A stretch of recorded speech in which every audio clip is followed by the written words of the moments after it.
Welcome to Spine Checkers Transmissions with Dr. Jeremy Brook. High-vibing, vitalistic wisdom to help you align, connect, and energize. Let's go. Recently, I had the unique experience of being called to testify as an expert witness in an assault case involving someone under my care. What stood out during my testimony were the questions related to mental health. The opposing attorney seemed unaware of the profound connection between mental and emotional stress and its physical manifestations in the body. While I can't delve into the specifics out of respect for those involved, and of course HIPAA, it sparked the idea for a podcast topic: how mental health and emotional stress can manifest in the body physically through the nervous system, and provide a philosophical approach to dealing and releasing tension as it moves within and through the body. Now, during my testimony, like during the cross-examination, the attorney asked if I was a licensed psychologist or psychiatrist. I clarified that my specialty lies in chiropractic care. Unlike classical orthodox medical doctors, chiropractors often take a more holistic approach, emphasizing the connection between body and mind through the spine and the nervous system, and how that can affect one's health, healing, wholeness, and well-being. In the scientific community, the last few decades have seen considerable attention and acceptance of psychological influences in health, along with new modalities of care that were previously considered controversial.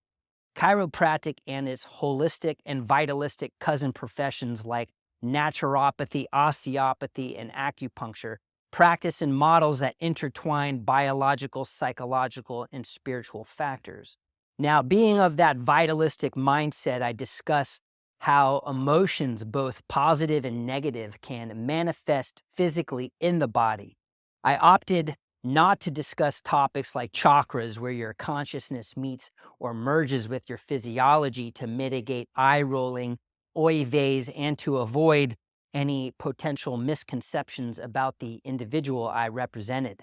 And from there, in my deposition, I delved into the physiological response to stress, mentioning concepts like the hypothalamus anterior pituitary adrenal gland axis and the stimulation of the vagus nerve, often resulting in subluxations in the craniocervical, the lumbosacral, sacroiliac, and thoracic regions. The physical body has an intricate relationship with emotions, and countless expressions reflect this connection. Like butterflies in the stomach, you got a lump in the throat, you have cold feet, you're weak in the knees, you got heartache, weight on one's shoulders, you're sick to the stomach, there's a twist of the gut, you're hot-headed, you're red-headed, your blood is boiling, tightness in the chest, heart attack, you've been backstabbed, you're burning with envy, your stomach is in knots, you're frozen with fear, your eyes are burning, you're all choked up, your heart's racing, you're heavy-hearted, you've got burning ears, you're feeling hollow, you've got a tingling spine. So it's not an abstract or metaphysical situation, as so many expressions of sensations illustrate the profound interconnectedness of emotional and physical experiences. They're a testament to how closely our mental and physiological states are intertwined. Now, understanding the mind-body's one-word response to stress is essential. While tension and tightness can be a beneficial, innately intelligent, adaptive reaction to short-term stressful situations, they're not suited for long-term stress. Like traumatizing stress, either like a one-off event or like a constant barrage of stress, can push an individual into a catatonic freeze mode beyond the usual fight or flight response. Being awake with heightened awareness of the internal mechanisms helps one manage and perceive the stress, smooth out the tension, and then shake it out and release that tension before it becomes embedded and encapsulates in the grooves of your fatty brain and in the fabric of the body's tissues. So my philosophical approach to this game of stress is when I'm in the midst of like an intense, stressful emotional wave. When present, I consciously scan my body as I'm in the height of the flood of chemistry and feel where my body's holding the dominant amount of stress. Like what part of the body is getting hit. And then while I'm at it, I read the arc as I move through the experience.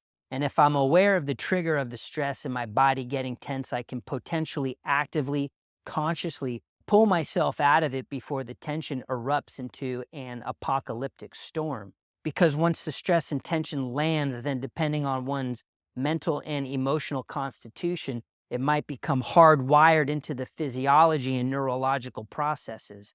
And personally, I tend to run on the fire side of the emotional spectrum. Like it has its perks, it has its disadvantages too, meaning my stress mechanisms can get activated, and then I have to use my tools to move through the experience without inflicting carnage to myself and others. But that's the spiritual practice of self-actualization and knowing thyself, the self-study, and making, yourself into a better human. So stress, a ubiquitous aspect of modern life, has been a subject of extensive study and debate for decades. Dr. Hans Selye, often regarded as the father of stress research, wrote one of my favorite books, The Stress of Life, brought clarity to this debate with his identification of the general adaptation syndrome. According to Dr. Selye, the body's response to stress unfolds in 3 stages: alarm, resistance, and exhaustion. Initially, when a stressor is perceived, the body goes into a stress reaction, activating a fight or flight response. That's the hypothalamus anterior pituitary adrenal gland axis, lights on situation. And if the stress continues, the body enters the resistance phase, trying to adapt to the persistent challenge. Now, continuous stress without adequate recovery, however, leads to the exhaustion phase, where resources are depleted and the body becomes susceptible to dis-ease, like disease. And that's why I teach my patients to be on guard for these stages. First, you get irritable, then tired, then your body starts to break down and you express symptoms. And then after that, things get messy and a person gets ill, like really ill. And then the body like eats itself, like decomposes itself while you're still alive. So you have to become sensitive to the internal signals. When I get tired and irritated, that's my cue. That's my warning. I need to step back, and it's the stress, strain, distress train. You got to get off that train appropriately. Now, according to the Dr. Stephen Porges polyvagal theory, our nervous system has 3 main response states or branches. The first is the fight or flight response, which is activated when we're in a dangerous or threatening situation termed mobilization. In polyvagal theory, this is our body's way of preparing to either fight the threat or run away from it. The second response is the collapse response, which is activated when we feel overwhelmed or powerless. In this state, our body shuts down and we may feel numb or disconnected from our surroundings. In polyvagal theory, this is called immobilization. The third response state is the social engagement response, termed ventral vagal in this theory, which is activated when we feel safe and connected to others. This is when we are relaxed and open to social interaction. This is communicated in our eyes, our facial expressions, and the tone of our voice. And these states are not entirely separate, but rather on a continuum through which we move on a daily basis. And that's life. Like, we're not robots yet. We have a range of emotional responses, and ideally a healthy range of emotions as determined by socially accepted norms. And on that note, I think it's funny how we love sports coaches that get all fired up, they yell, they get heated at the refs, and that's considered like normal. But if an employer did that to an employee, that person can get into hot water. I digress again. So back to the 3 operating states of being. Although the 3 states are controlled by different parts of our nervous system, they are all directly managed by the vagus nerve, named after the Latin word for wandering. The vagus nerve, the wandering nerve, is the longest nerve of your entire nervous system, and like a system of roots running down from the back of your neck, from like the base of the brain, branching off to the left and the right of the body. It's responsible for interfacing with the parasympathetic control of your heart, lungs, and digestive system, playing a key role in regulating the slowing down of your heart rate, the breathing and digestion, as well as balancing our emotional state. Now, while Dr. Selye's model highlighted the physiological cascade in response to stress, Dr. Porges's polyvagal theory provides a deeper understanding of the body's autonomic reaction to stress and safety. This is fascinating how science keeps unfolding, and that's why I said before that the ancient wisdom either got banned or buried, and society and communities as a whole stopped these energetic practices whose goal was to remove interference from the nervous system, purify your internal environment, and connect you to the universe, like open your heart center and achieve a harmonious life. The yogis have like entire systems dealing with balancing the flow of energies in the body, and I think it's just a matter of time that the collective starts returning to these styles of practice. Until then, we'll just have to wait for future people like Dr. Selye and Porges to uncover these mechanisms through new scientific discoveries communicated in scientific language that is acceptable to the scientific community, and I'm cool with that too.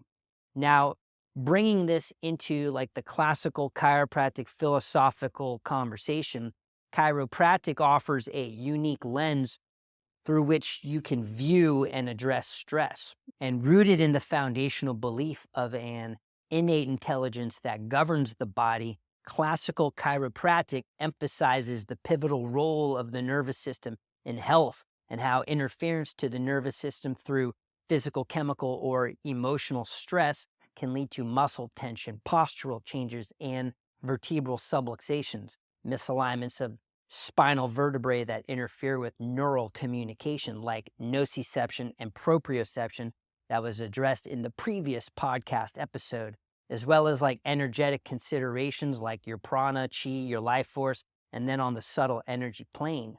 Now, these subluxations can impede the body's adaptive capabilities, making you become more fragile, hindering the proper functioning of systems highlighted by Doctors Selye and Porges. Again, or as I like to think, your entire body-mind system, one word.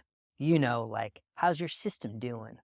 Specific scientific chiropractic adjustments, the cornerstone of chiropractic, aim to correct these subluxations and restore optimal neural function. And by doing so, the body can better navigate the stages of the general adaptation syndrome and regulate and maintain a balanced autonomic state as described by the polyvagal theory. I went over this again in graphic detail in the previous podcast, talking about noxious input into the nervous system in the form of altered proprioception called nociception. So be sure to check that informationally dense episode out. Additionally, when you study anatomy and you see how the vagus nerve, which originates in like the medulla oblongata, a part of the brainstem, and then exits through the skull, through the jugular foramen with two other cranial nerves, the glossopharyngeal and the descending part of the spinal accessory nerve. When the atlas is subluxated, the vagus nerve appears to be one of the first structures directly affected, triggering like classical symptoms of vagal compression. This is powerful, and you need a badass chiropractor in your life who has the ability to locate these subluxations and then deliver a world-class adjustment. Now, for those in the hands-on healing universe, and especially my chiro sisters and brothers, with regards to locating subluxations, you have to be able to read tension or abnormal tone. And this can feel like abnormal motion or muscle guarding. And legendary chiropractor, one of my greatest mentors, Dr. Arnaud Bernier, taught me how to perceive the tone or the vibration of the spine. And this is truly like a standalone art form. It sounds wild, but I was taught to like listen with my hands. And if you practice methods like yoga, tai chi, qigong, or any other style that has chi in the name, or if you have heightened sensory like superpowers like synesthesia, where stimulating one sense automatically triggers an experience with another, like vision, taste, or sound. It's like your senses have been like cross-wired. Now, if you're on the spectrum of that, then you're at an advantage in identifying sympathetic activity and abnormalities in the connective tissue elasticity, which guides your fingers to the exact location of interference, like right to the spot, if you will. And on that note, I would often find myself reflecting on past moments in my life, specifically on the invaluable guidance I've received. Like Dr. Shelley Roth, my chiro from high school and middle school, significantly influenced my path. Now, her recommendation led me to massage school, giving me a choice between the Santa Monica School of Massage, a Swedish style, and the Shiatsu School of Santa Monica. Each presented its own allure. Now, although I was drawn to Shiatsu primarily because of its philosophical orientation, I decided on the Swedish program because it fit nicely during my college summer vacation. And if you know my story, maybe I'll share like the full story for another podcast. But the short story is I've always wanted to be a chiropractor. Since I was 8 years old, I was on like a trajectory to become, a DC. And it was while at UC Irvine, where I was a biological science major doing my pre-chiro prerequisites, that Dr. Roth recommended that I go to massage school to develop my hands to activate their intelligence. So my hands, like my fingers, began professional sensitization at the age of 20. She also gave me my first professional job to kickstart my journey. So thank you, Dr. Roth. Now, while my professional journey appeared from the outside to be relatively linear and divinely guided, as I reflect, my personal experiences came with their own set of challenges. Like one significant event was a rugby accident that involved separating my shoulder, mangling my neck, and breaking my skull and nose, which led to tremendous physical anguish as well as emotional pain. And that's why I'm highly equipped to deal with this subject matter. It's like the story of the wounded healer. Like I like to work with people who have, some scars. They made it out on the other side stronger. And the stress and the trauma like helps to demonstrate the wisdom of the body's resilience and the profound impact of dormant emotions. There's always a blessing of the wound, a gift of the pain. And although it may not be apparent at that moment, like in time, those situations can reveal tremendous healing and growth. And sometimes those experiences bury you deep. I like to use my own shovel first. I'm hardwired and maybe even hard-headed. For this journey, it's helpful to access your innate awareness within and be conscious of where the emotions are stored in the body to help release the stagnant and congested information. Like get loose, and in some cases, you got to get hard. If you're too loose, it's yin, it's yang. So as you move through various emotional states, try to somatically feel the changes and feel the trajectory of the emotions. Like this is the inward learning approach. Your body is giving you signals 24/7. We just have to have the sensitivity to listen. And sometimes the inner voice also tells you got to seek outside help. And like I said previously in my deposition, I'm not a psychologist, but through postural awareness, spinal alignment, breathing, and movement patterns, you can control the fluctuations of the mind, the chatter, and in doing so, reduce the tension and chatter in the tissues of the body. Emotions aren't abstract concepts. They have like tangible effects, and recognizing this can pave the way for better well-being. The intersection of Selye's stress model and Porges's polyvagal theory and the philosophy and science of chiropractic provides a multidimensional understanding of stress. Each emphasizes the profound connection between physiological and neurological systems, highlighting the importance of a balanced and integrated approach to managing one's life's challenges. And I don't want to make it too simplistic, but seek ease, peace, and at one with, like oneness, unification with yourself. You're just like a switch away from moving in the right direction. And speaking of switches, we're going to cover them entirely in the next podcast. So stay tuned. Peace.